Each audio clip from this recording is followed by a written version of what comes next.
What's happening, guys? Welcome to the Rent to Rent for Beginners webinar.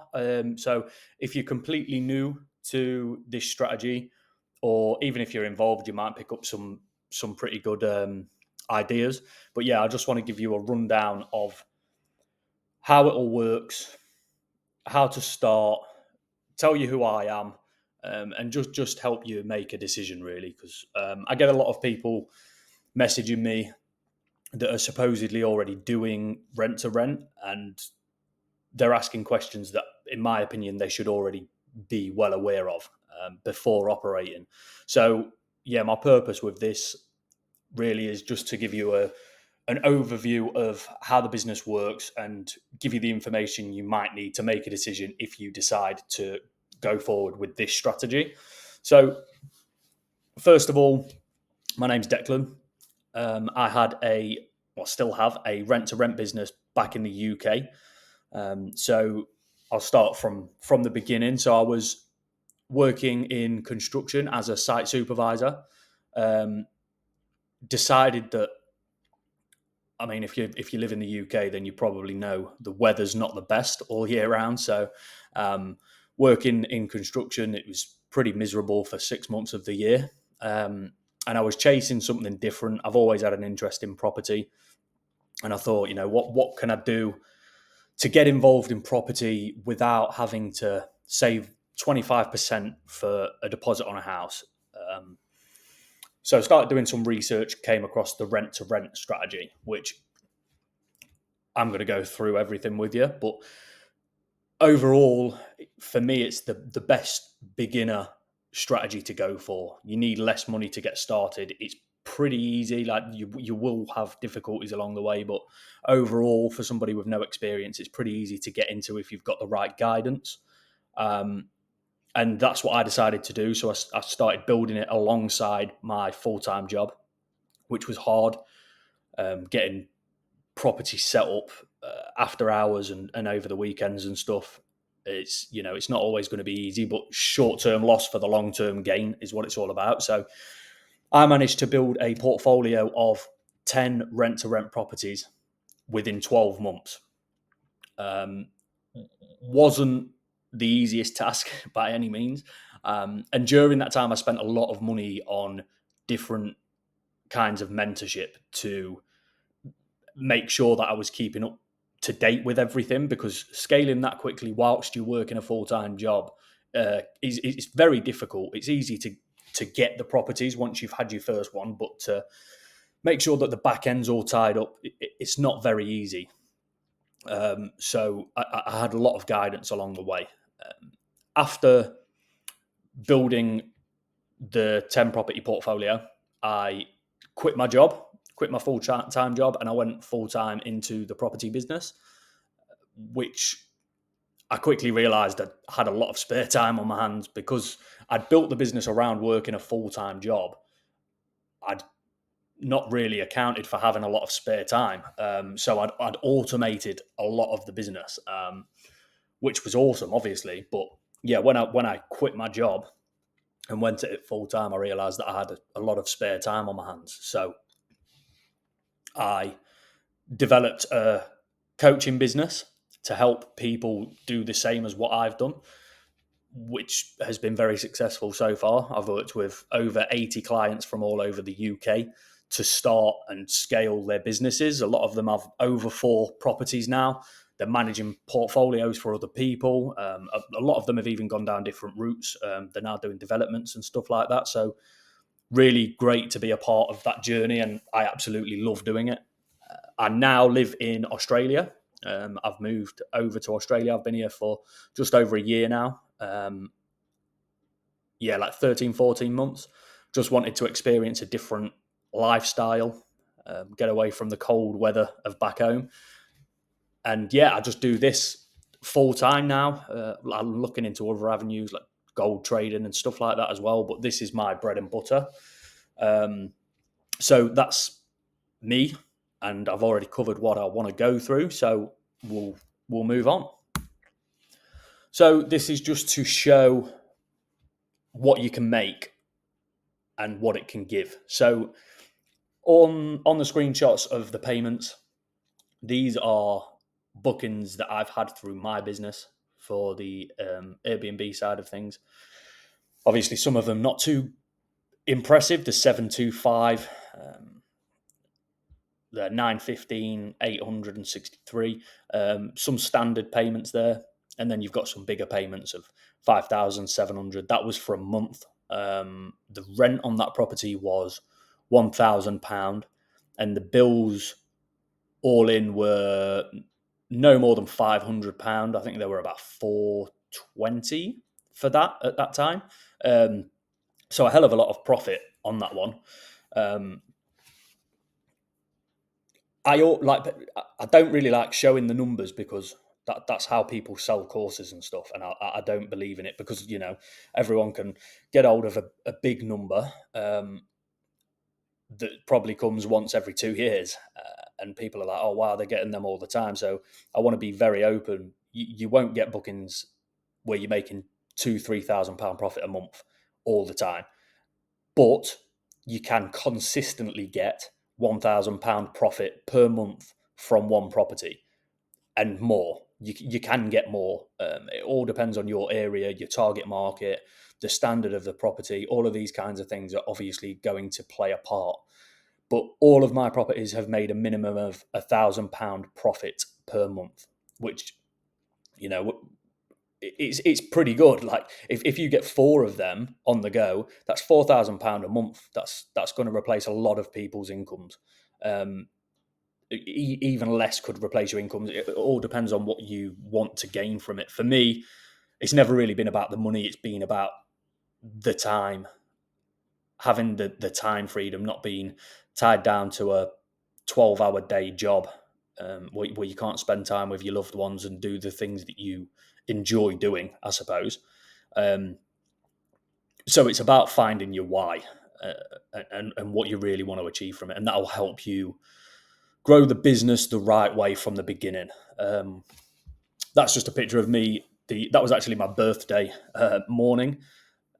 I just turned 28, and I was just on the seafront in Australia, catching up on some admin work. I was actually listing a property for a client, and yeah, it just that was like 5:30 in the morning. I'm an early riser, so I went down to the beachfront with a coffee and got to work, and I just love it. That's what life's all about, isn't it? I think it's about enjoying what you do and having a good quality of life. And this strategy certainly can give you that if you do it right from the beginning.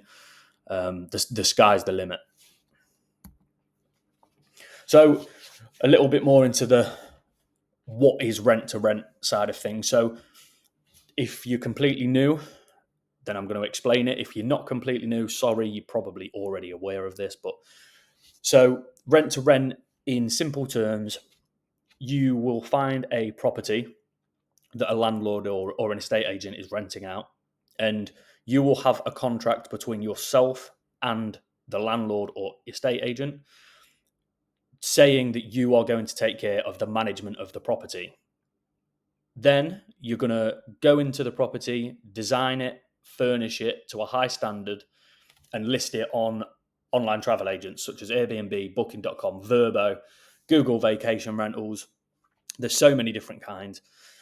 And that's when you're going to turn over a profit. So you're going to pay a fixed monthly rent, and you're going to take care of the bills. You're going to furnish it, then you're going to rent it out to make a profit. Obviously, the numbers are super important. You have to get your numbers right, because otherwise you're going to be paying that fixed monthly rent and your profits won't make up for it. So numbers are super important. So contracts, it's important to know, if you've ever rented from someone, you've probably signed an AST, which is an assured short hold tenancy agreement, which is what a normal tenant will sign. Like, you are not a normal tenant. You are going to be renting the property through a company, which I'm going to cover in another slide, and you are taking care of the management of that property. So you're responsible to pay the rent, pay the bills, find tenants, and make your own profit. You cannot sign an AST. I mean, you can, but it's definitely not legal. So I strongly advise against it. I know people who have done it. But yeah, you don't want to do that. When it comes to this, making sure you've got the right agreement is obviously crucial, but also making sure that the landlord is fully aware of what you do without making it sound like a bad idea for them. So for me, you have to explain to a landlord what the benefits of going with you over a standard tenant are. And for me, it's not worrying about tenants not paying rent because you can offer a guaranteed rent as a company. Tenants can not pay rent, and it can take landlords months and months to get them moved out of the house, by which time they've got thousands of pounds worth of arrears. So, first of all, they're working with a professional entity rather than an individual that might not have pride in their property. Next, you're going to keep the property in show home condition all year round because your clients on Airbnb and Booking.com, they're paying above the standard rent prices. So if you're renting it for £1,000, chances are your Airbnb guests, if it was for a month, they'll be paying £3,000. They obviously want a good property for that, so you have to keep it in good nick all year round. So that's super crucial. Making sure that you and the landlord are on an understanding, and you both know exactly what this relationship entails before you get to work on it, because you can lose money on it if you invest a lot of money doing this property up and then the landlord's not fully aware of what it is that you're actually doing. Then they're probably going to break the contract with you. It's not as easy as them just saying you have to get out. Like there is a process, but still, you don't want to lose your investment. Pros of rent to rent. So, I mean, the pros of rent to rent are vast. There's a lot of pros. It all depends on who you learn from, what strategy they teach, and what your goal is, I suppose. But for me, the pros are, as a beginner, there's a low barrier to entry. So you can realistically, depending on your location in the UK, you could get a rent to rent property up and running for £5,000. That's 100% achievable. However, you're going to be pretty tight there. So I would advise to, get a bit more money behind you. For me, you want £10,000, just so you've got a little bit of a cushion and you can go the extra mile with furniture and stuff, and it just makes you stand out above the market. But it's 100% achievable with £5,000. I've done it myself, and I've got a lot of clients who have done it for the same price. So low startup cost, which is good for a lot of people. You obviously don't have to buy a property or anything like that. It can be done alongside a job, so you don't have to quit your job straight away to go at this. You can start the ball rolling and then transition out of your full-time job when you feel the time is right. Because there's a lot of systems that you can use. So there's something called a channel manager, which is something I'll cover if we end up working together. But essentially what this enables you to do is set up automated messaging to your guests, and even cleaners. You can set up schedules for the cleaners with no problems at all, and you don't actively have to play a part in it. So you can run all of this back end stuff without you needing to be involved actively. So it's really great for that. And that also gives you the opportunity to scale the business, because once you've got that first property set up, which is the hard part, you can leave the back end processes to just run on their own, which gives you the opportunity to keep pushing forward and aim for the ultimate goal. So business requirements. So you're not going to do this in your own name. You want this all to be through a limited company that you can form. Forming a limited company is super easy. I was not tech savvy at all when I started this business. I'm a little bit better now because I had to learn along the way. But if you can literally Google form a limited company, it will take you to a company's house website where you'll input all of your details, and you're going to form a limited company with the SIC code 68209. And that's just sort of a description of what your business trades, which is it's a real estate business. So that's super important. You have to have that code to operate legally. Once you form that company, you would open a business bank account. You can go for the big dogs. You can go for Starling, Barclays, NatWest, or anything like that. Or you can do online bank. So Monzo are great. Anna Money, so ANNA Money. They're very good. I've used them before. And Revolut as well. The only problems with these is you do have to speak to somebody on your phone if there's an issue. But 9 times out of 10, it's a lot easier doing that anyway, because they get back to you within the hour, and you're not required to go into a bank. So for me, those accounts are great. Public liability and professional indemnity insurance is something that you need for, say, somebody is injured at your property. You're just making sure that you're covered. There are different brokers, of course, for that. If you want my broker, I'd be more than happy to, if you drop a comment or drop me an email or whatever, I can get that across to you. The ICO, so the Information Commissioner's Office. Now, when you start out, it's not crucial, but I think you should just get it anyway. It costs next to nothing. Basically, if you are sharing information or storing information of your clients, which you will be if you're doing it correctly. So you're going to be saving the data from past guests to build yourself a database of guests that you can potentially get back and market to in the future. So if you're going to be storing their information, you need to join the ICO. You need to make sure that you're doing everything above board. And then the PRS. So you don't need to join the PRS, which stands for Property Redress Scheme. You don't need to join that until you have a property. It's basically an ombudsman. It's in case a tenant has an issue, it can all be resolved through the PRS. Doesn't cost much. I can't remember off the top of my head what it is. But yeah, you don't need that until you have a property. But as soon as you have a property, you need to get that sorted. I don't think I want to say it's 100, maybe £150 for that.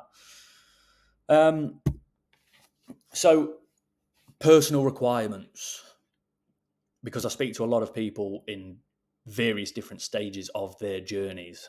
But when you're starting out, for me, these are the most important principles.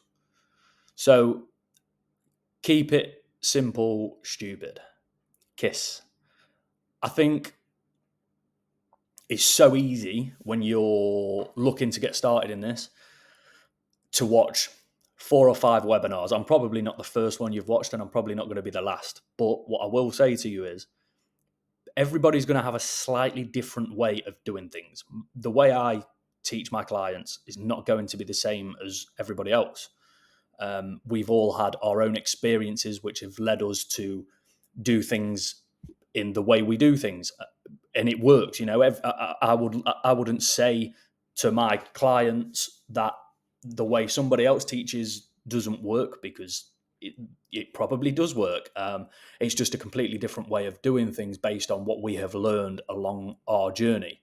So keeping it simple, for me, that means focusing on one sort of strategy. Like don't try and do it all at once.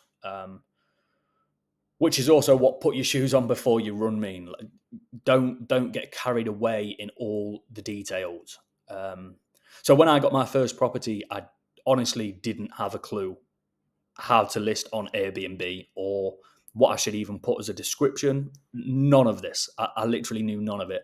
I was so focused on getting the first property, and I was working full time, so it was important to not overthink too much and burn myself out. I just needed to focus on the next step, which was to get a property. There was no point in worrying about what I'm going to do on Airbnb because I didn't even have a property yet. So keeping it as simple as you can is so important to not burn yourself out, because if you get burnt out early on, then it's going to be disheartening. Everything's going to be more difficult, and you're just going to keep holding yourself back. So crucial to just keep it as simple as possible. Be consistent. Consistency is key. When you are reaching out to landlords or estate agents, whether that's messages or calls, you're going to get a lot of no replies. You're going to get a lot of straight no's. We're not interested. We don't do this. It's part of the game. You've just got to keep pushing on. There's a great book called Go for No. Go for No. It's only a short book, and I can send a free PDF if you're interested. But it basically just teaches you to, rather than focusing on getting somebody to say yes, focus on getting somebody to say no over and over and over again.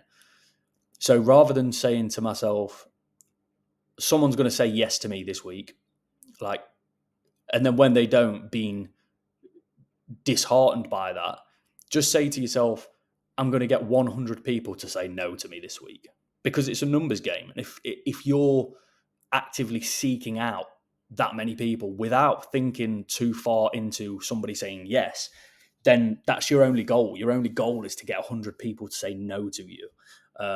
It just makes things easier, because you're going to get a lot of people saying no to you. I mean, 100's an exaggeration. It depends on the location, the time. There's so many things that are involved in getting a property. Some people, it has taken a month of messaging people every day, probably only 3 to 4 people a day, and making a few phone calls. Other people have had a property within 48 hours. I know a couple of clients who have had a property within 12 hours of signing up. Like, it's insane. It depends on the time that you are involved in it and where you're situated, what properties are available in that location. There's a lot of factors. Breaking old habits and building new ones. So it takes time, of course, but if you want to be a property investor, which is what you will become when you do this, you have to embody that person. That person is not somebody that gets home from work and is too tired to put half an hour of work in to build a business on the side. That person does that without even thinking about it. And it might not be easy for you straight away, and you might make excuses and say, oh, I don't have time, or, life keeps getting in the way. But that person that you're trying to become doesn't make those excuses. That person keeps pushing forward no matter what. And it's important to find a way to build habits that are sustainable for you. And then you can become that person. Don't be too hard on yourself. Don't expect yourself to do 3 hours of work a day. If you can, it's great. But the whole point of this is longevity. You have to make sure that no matter what, you can be consistent every day. It's no good giving it 110% one day and then 50% for the next 6. It just makes no sense. I would much rather you put 20% in every day. 20%, if you can, it's the compound effect. Little and often, it's going to build and have a long-lasting effect. So just bear that in mind. Keep it simple. Stay consistent. Be determined. Put your shoes on before you run. Don't be running barefoot. And break old habits and build new ones. It all takes time, but that needs to be your focus personally. So HMO versus SA. So SA stands for serviced accommodation. HMO stands for house in multiple occupancy. So when you think of uni accommodation, typically these are HMOs. So you can have let's say a 4-bedroom house, and you're going to rent out each individual room to a tenant. They will have AST agreements individually, and you'll rent it out on a room per room basis. Serviced accommodation, you'll have a 4-bedroom house, but you're renting out the entire home, and you do not have an agreement.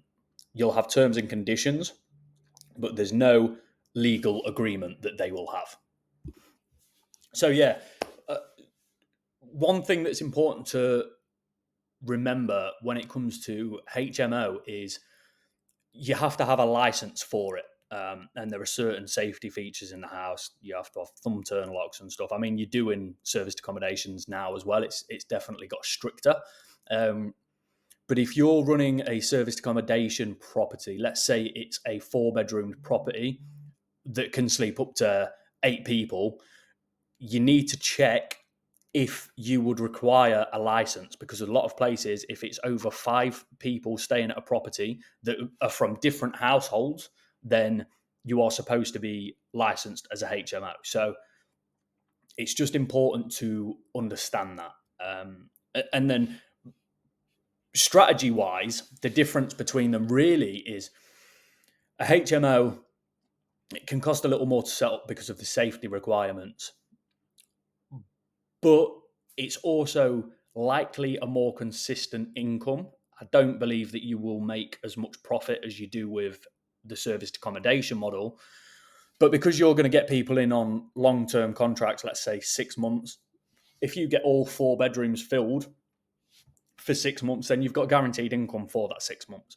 Whereas serviced accommodation can be seasonal. So December and January tend to be pretty slow. You can definitely not make as much profit during them months, but then you can make more throughout the summer. So there's pros and cons to each strategy. It just depends on which one suits you better. For me, HMO, the rent to rent HMO strategy isn't worth looking at. If you're going to do HMOs, I think you would have to purchase a property, add an extra room to it, and just so that you can get the capital value added on. I don't think the rent to rent HMO strategy is great, but there will be mentors out there that disagree with that, and they probably have more experience in HMO. My specialty is serviced accommodation, but that's a brief overview of the differences. So the clear benefits of the rent to rent strategy. So it's low risk and high reward because you don't need to put a lot into it financially. There's no need for large deposits or mortgages. It's just a fixed monthly rent. So there's not a lot of financial exposure for you, which is obviously very good. And flexibility, it offers flexibility because you can automate everything. You can get long-term bookings in. So a lot of my bookings are 3 months plus. So during that time, there's not really anything for me to do. I know the property's full. I know I'm going to be taking that income in every month. So it's flexible and you can work it around your schedule. You can grow at your own pace. So the good thing about rent to rent, specifically serviced accommodation, is there's a lot of investors out there that have got the money but haven't got the time to put into it, and they don't want to deal with the day to day. So not only can you have your own rent to rent properties, you can manage properties for other people. So you can charge a fee and manage their property for a monthly fee every month. And this strategy is amazing because there's no financial risk at all to you. The investor will fund the deal. They will set the deal up or pay you to set the deal up for them. All you've got to do is run the day-to-day online stuff, which if you set it up right, there's not a lot to do. To be honest, it's just making sure that the changeovers between guests run smoothly and any issues are sorted out in a timely manner. And you can make great money from this. Average, I would expect for a management of somebody's property would be like £450 a month, which, considering you're taking no risk at all, is very good. You get 3 or 4 of them under your belt, as well as your own rent to rent business. You're flying. You're absolutely flying. So it is a really, really great strategy. Now, one thing that a lot of mentors probably won't say, but I will because I think it's the truth, is that the market is definitely getting saturated. Now, that shouldn't scare you from doing it, because it's not saturated with good operators. It's saturated with people that have likely watched a couple of webinars like this and gone for it themselves. They've taken on a property and they've no idea what they're doing. There's a lot of that out there. And, they flood the market for a year or two and then it dies off. They hand the properties back and it gives people like us a time to swoop in and do a good job. If you do a good job, then it doesn't matter what the market looks like, you're going to succeed over everybody else who hasn't put the work in and hasn't got the right guidance there. So it will always work, in my opinion. It's the UK market is fantastic for contractors, especially if you want somebody staying in your property for 1 to 6 months. It's such a good strategy for that. How do I know if my area works? Because not every area does work, and this is important to know, and this is why it's important to understand how to run the numbers and figure out if you can make the desired profit for your property. So just to give you an idea of what works, cities are always good. Growing cities, so if they've got a university, a hospital, maybe a half decent football team. Not that that has a direct impact on how well the property does, but these are signs of growing cities. Nottingham, Sheffield, Manchester, Birmingham, obviously London is fantastic. More expensive to get into, but obviously the profit margins are higher too. All of these areas are great, and the outskirts of a lot of those areas are also great. There are also, on the opposite end, you have places like the Peak District, or the Yorkshire Dales. These places are fantastic if you can get the numbers right. So it's going to be more seasonal. You're going to be doing more short-term stuff, weekend stays and stuff like that. But you can charge more for them as well. So it'd probably even out over the year.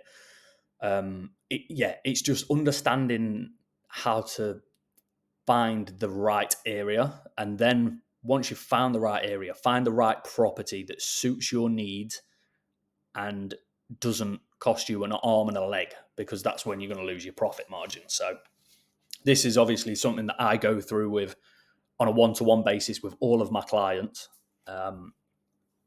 to make sure that they're fully aware and they can make as much money as possible. So overcoming common challenges. Objections from landlords is probably the biggest one you're going to get. When you're a new company, especially, they're going to, on the viewing, if you get to a viewing, you've done well.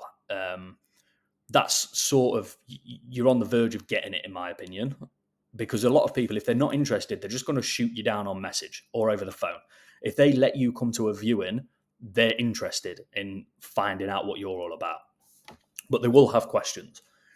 So it's important that you understand the answers to these questions. They're probably going to give you something like, why should I trust you?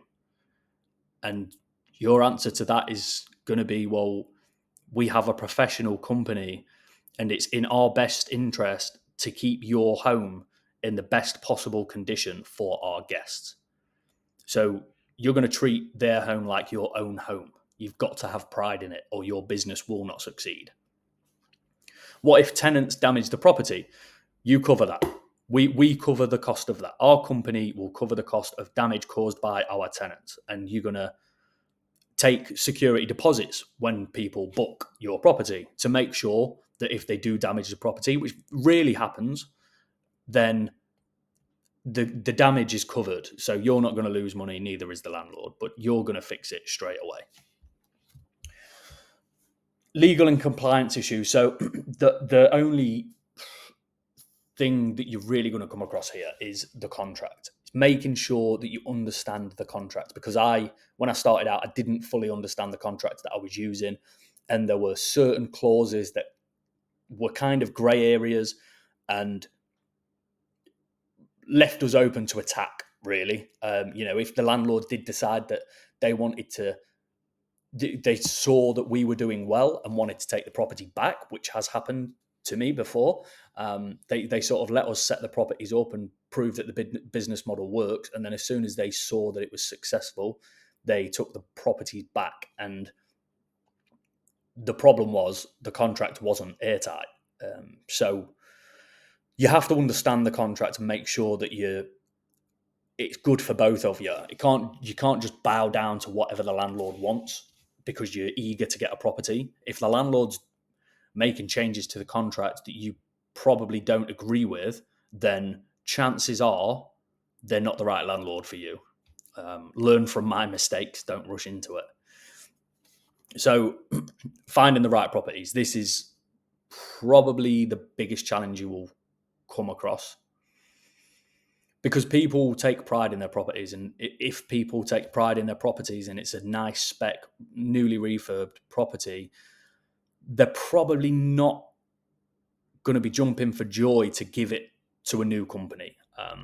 And that's why it's super important to just be persistent with it. You will find the right property, and it might not even come from a direct message. I've had instances before where I've met a landlord for a viewing, and whilst he didn't want to work with me, he didn't feel it was a right fit for his business. He put me onto a friend who had multiple properties in the city. And that came out of that. So it's just about getting out there, speaking to people, telling them what you do, and giving yourself the opportunity for things to come to you. Because it will, if you keep working, it has a knock-on effect on everything. And eventually something good will come out of it. So the 5-step blueprint to rent success and why mentorship is crucial. So this is what I've learned along the way. So researching the market, it's important to identify target areas, understand local demand. So is it short-term versus long-term? What's going to be better? And check the legal regulations. That's super important. That's the foundation of it. If you've not done the correct research and set yourself a solid foundation, everything else is going to fall apart later down the line. Step 2 is building your brand. So create yourself a professional website with a logo, and you've got the company set up. Optimize your social media platforms as well. If you've got a profile picture of you in a banana costume, get rid of it. Put something a little bit more professional where people will click on your Facebook page and be like, oh, this guy or girl seems to know what they're doing. Like they seem professional, they seem trustworthy. It's about developing trust with your followers who may turn into clients. So you start off as you mean to go on, start off professionally. If you have to set up a new Facebook account, then absolutely fine, do that. But just do it from the beginning so that your social presence grows as your business grows. It's important to keep the two in sync. So finding suitable properties, once you've researched the market and you're all set up, you're looking professional, you're ready to go, that's when you're going to start looking for properties. So you're going to go on online platforms, you're going to go to networking events, you'll go to direct to landlord websites such as Open Rent, Gumtree, Facebook Marketplace. Even there's a lot of scams on Facebook, but it can still be a very good one. You can call estate agents, making sure that you're professional. Obviously, we give scripts to all of our clients to make sure that they have as much success as possible. And then understanding what you are looking for at the property is important. Like you need to know what your target market is so that you know what property to even go for. Make sure that your pitch is nailed down. So I used to practice with my fiance before a viewing. I'd printed off a list of questions and I would say to her, ask me these questions in different orders. And, I've got to think on the spot. I've got to come up with an answer of why we are the right company for them. And they're going to throw curveballs at you, but it's all right. You're only human. You're going to make mistakes. And as time goes on, you will 100% get better at it. I was a massive introvert. I am still an introvert. I prefer solitude. I prefer being alone, as opposed to in big crowds and speaking publicly. But I've got so much better at it because I've had to practice. I've been on different public speaking courses. I've taught, obviously, all of my clients. We've done mastermind groups where I've been speaking to them 30, 40 students at a time. And it's nerve-wracking, but, as with anything, the more you practice, the better you get. And you just got to stick with it. And then systemize and scale. Step 5, the final step. So once you're set up, you've got the property, you list it online, and then that's when you automate everything and you get the business set up as you want it to run in the future. So making sure you've got all your pricing sorted, your cleaners are linked in to your channel manager so they can see when the changeovers are happening. You've got a brand built that enables people to find you direct to save money and make you more money. Once you've done this, that's when you can scale.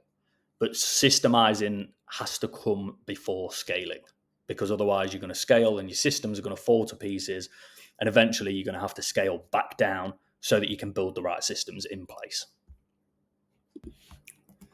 So here's some success stories of my clients. So these are just some reviews that they've left me on Trustpilot, just to show that it can happen to anyone. These are a variety of different people. So Joel, a very good friend of mine now, Joel had left the Navy and was wanting to get into property, was a little lost on the route to take. And Joel's very much like myself. Very good when he gets stuck into something, but he can get in his own way, as a lot of people can when they're starting out, and he was a bit worried, like having just retired, he was a bit worried about not having an active income and all of this sort of stuff. Joel absolutely smashed it, and is still smashing it today. And he's just a great person.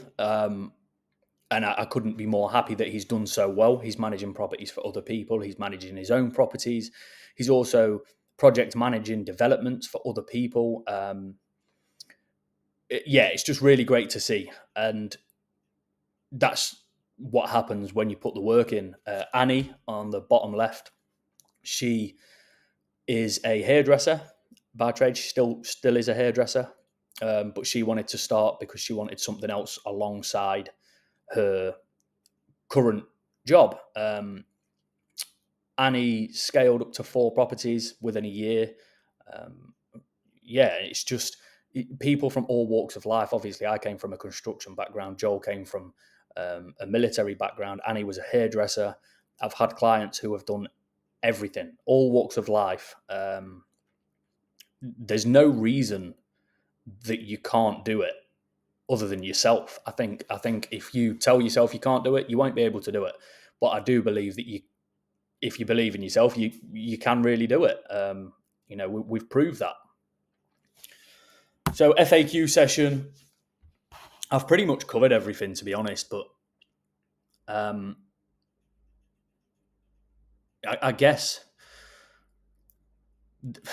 for me, I would prefer people just reach out to me and ask when they come across a problem, because the thing is, if you've got a lot of questions now, chances are you're thinking too far ahead. And as I said, you've got to keep it simple.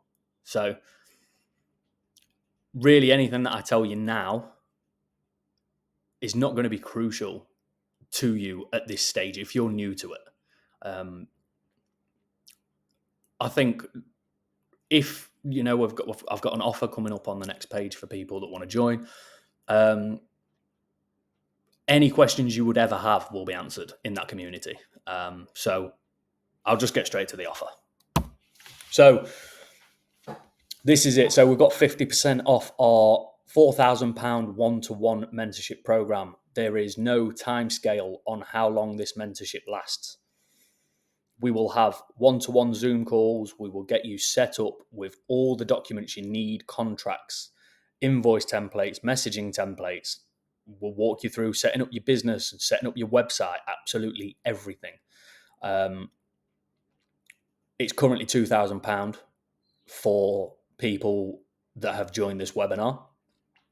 Or you can have our DIY rent to rent course and access to our community, which is a Discord group chat. So you get to, network with like-minded people, and you'll also have access to weekly group calls, which is phenomenal value because you get to have all your questions answered for just £500. And again, it's lifetime access to the group, lifetime access to the weekly Zoom calls. The only difference is you don't get the one-to-one stuff that you do with our full mentorship, which obviously I advise everybody to go for. It benefits me financially more, but having that one-to-one time is a game changer for me. Everybody works at different paces, and having somebody there to answer your questions straight away and be able to jump on a Zoom call with you to get you through whatever difficulties you are facing, it's the best investment you can ever make. So if you are interested in either of these options, reach out to me. You can click on the link and contact me like that, or you can follow Optimal STR on Facebook, Instagram. I think I'm on TikTok too. Reach out to me and let's just get you started. What are you waiting for? Hope you enjoyed. I hope this was beneficial, and I wish you the best of luck with whatever choice you make.